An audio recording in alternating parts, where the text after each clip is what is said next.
Hello friends, मी advocate Sanjay Gurav. आज आपण भारतीय न्यायसंहिता BNS या कायद्यामधील कलम 89 या कलम 89च्या तरतुदी म्हणजे 89च्या तरतुदी आज आपण सविस्तरपणे अभ्यासणार आहोत. तर भारतीय न्यायसंहिता BNS 2023 कायद्यामधील कलम 89 हे 89 याचे आज सविस्तर माहिती घेऊया.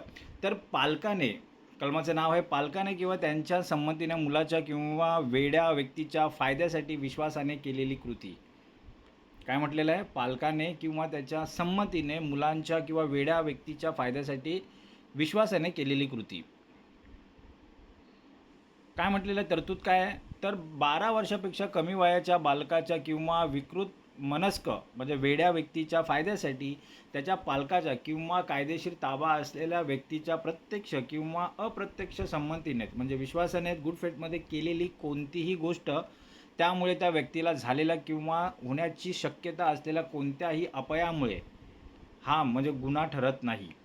काय म्हटलेलं आहे ह्यात महत्त्वाचं काय, महत्त्वाच्या शब्दांचा अर्थ काय यामध्ये? तर गुड फेथ म्हणजे काय? सद्भाव, विश्वास, योग्य काळजी आणि लक्ष देऊन केलेली कृती. बेनिफिट, फायद्याचा अर्थ काय इथे घेतलेला आहे? तर यात केवळ आर्थिक फायदा नसून शारीरिक, मानसिक किंवा वैद्यकीय आरोग्याचा समावेश होतो. फक्त आर्थिक फायदा या कलमाखाली धरला जात नाही. पुढे काय? अनसाऊंड माइंड, विकृत मनस्कता. अनसाऊंड माइंड म्हणजे काय? तर निर्णय घेण्याची क्षमता नसलेली मानसिक स्थिती म्हणजे अनसाऊंड माइंड होईल.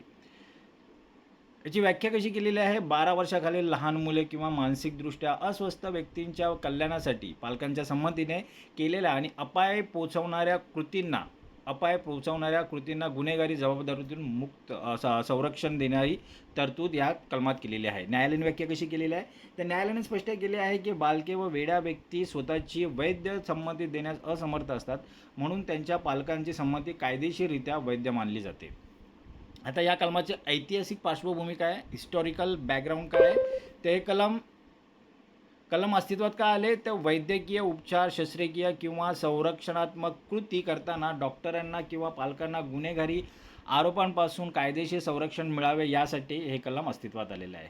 सामाजिक समस्या काय? तर बालकांवर व मानसिक रुग्ण असलेल्यांवर तातडीने वैद्यकीय उपचार करताना ज्यात वेदना किंवा धोका असतो, कायदेशीर भीती निर्माण होऊ नये यासाठी हे कलम अस्तित्वात आलेलं आहे.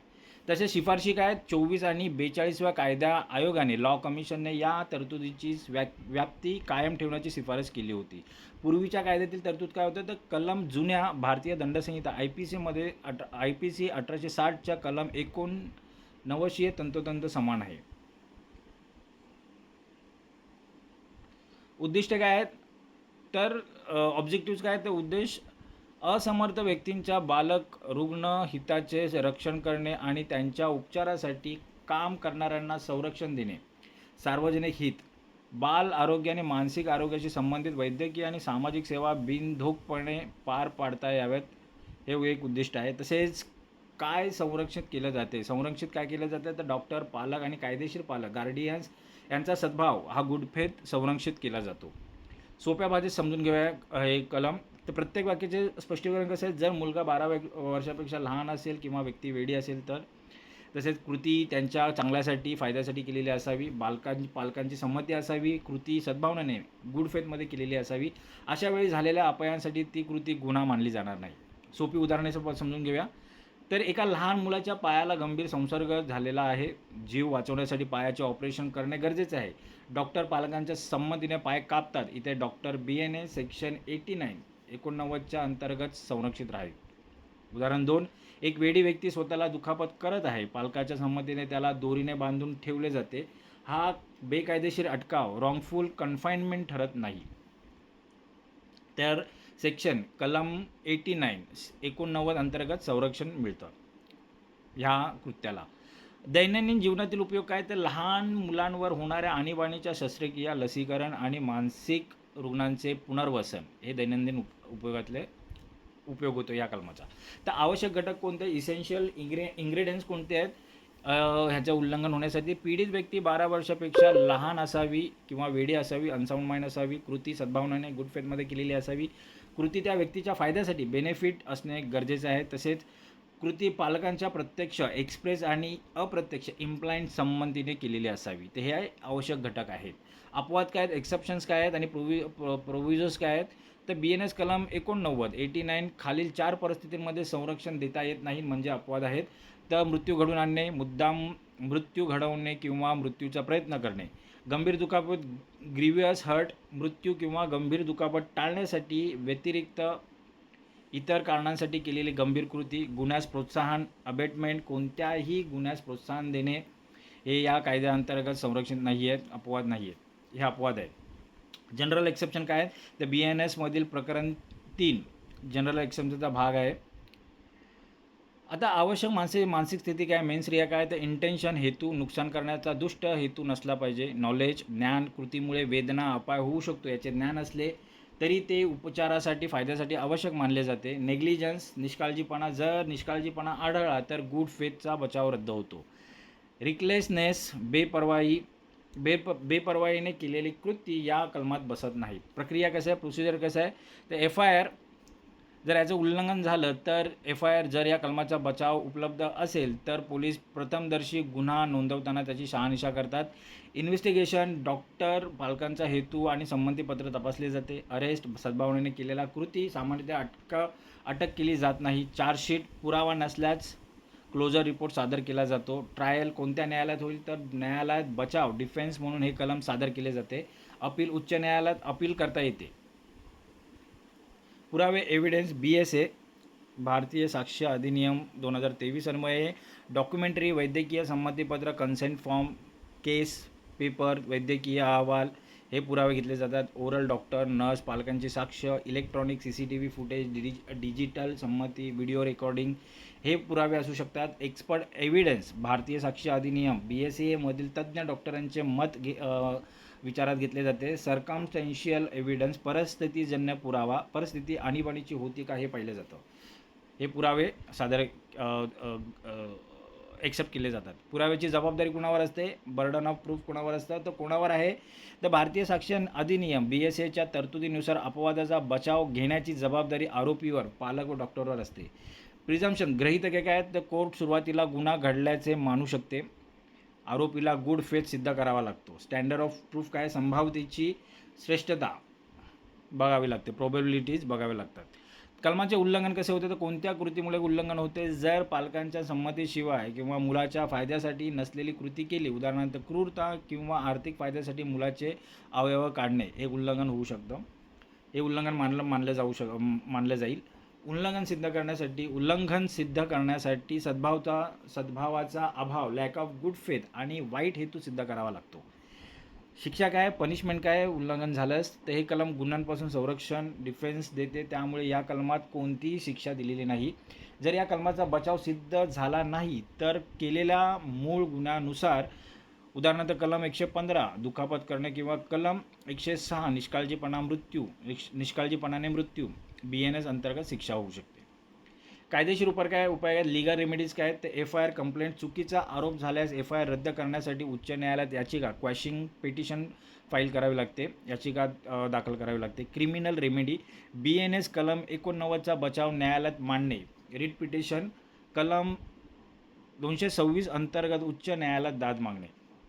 आता ह्या कलमाचं स्वरूप कसं आहे, नेचर ऑफ ऑफेन्स कसं आहे, ते हे कलम हे स्वतः एक कलम संरक्षणात्मक असल्याने यावर आधारित मूळ गुन्ह्याचे स्वरूप ठरते. कॉग्निजेबल आहे, हे मूळ गुन्ह्यावर अवलंबून आहे. बेलेबल आहे की नॉन बेलेबल असेल तर मूळ गुन्ह्यावर अवलंबून असेल. कंपाऊंडेबल आहे की नॉन कंपाऊंडेबल आहे, हे मूळ गुन्ह्यावर अवलंबून असेल. ट्रायल बाय, संबंधित गुन्ह्याचे अधिकार क्षेत्र असलेले न्यायालय तिकडे हे खटला चालू शकतो. आता संबंधित सांविधानिक कलमे कोणते आहेत, कॉन्स्टिट्युशनल प्रोव्हिजन्स कोणते आहेत, आर्टिकल 21 जीवितेचा व वैयक्तिक स्वातंत्र्याचा अधिकार, लहान मुलांचे आणि रुग्णांचे आरोग्य जपण्याचा अधिकार, हे आर्टिकल 21 अंतर्गत जोपासले गेलेलं आहे, संरक्षित केलेले गेलेलं आहे. आर्टिकल 14 कायद्यापुढील समानता, तसेच आर्टिकल 39F बालकांचा विकास आणि रक्षण करण्यासाठी राज्याची धोरणात्मक तत्त्वे, तर हे काही संविधानिक कलमे ह्या कलमाच्या संबंधित आहेत. आता इतर संविधानिक संबंधित कायदे पाहूया. BNS पूर्वीच्या IPC होतं BNSS, भारतीय नागरिक सुरक्षा संहिता 2023, पूर्वीचे CRPC हे यातील काही प्रोव्हिजन्स ह्या कलमासंबंधित असतील. BSA भारतीय साक्ष अधिनियम ह्या कायदा ह्या कलमाच्या संबंधित आहे. तसंच मेंटल हेल्थ केअर ॲक्ट 2017 मानसिक रुग्णांचे हक्क आणि उपचार हा एक कायदा ह्या कलमासंबंधित आहे. तसेच पोक्सो ॲक्ट 2012 बाल लैंगिक अत्याचार प्रतिबंधक कायदा. पोक्सोच्या गुन्ह्यांमध्ये BNS सेक्शन 89चा बचाव घेता येत नाही जर पोक्सो कायद्याअंतर्गत जर काही गुन्हा घडला असेल तर.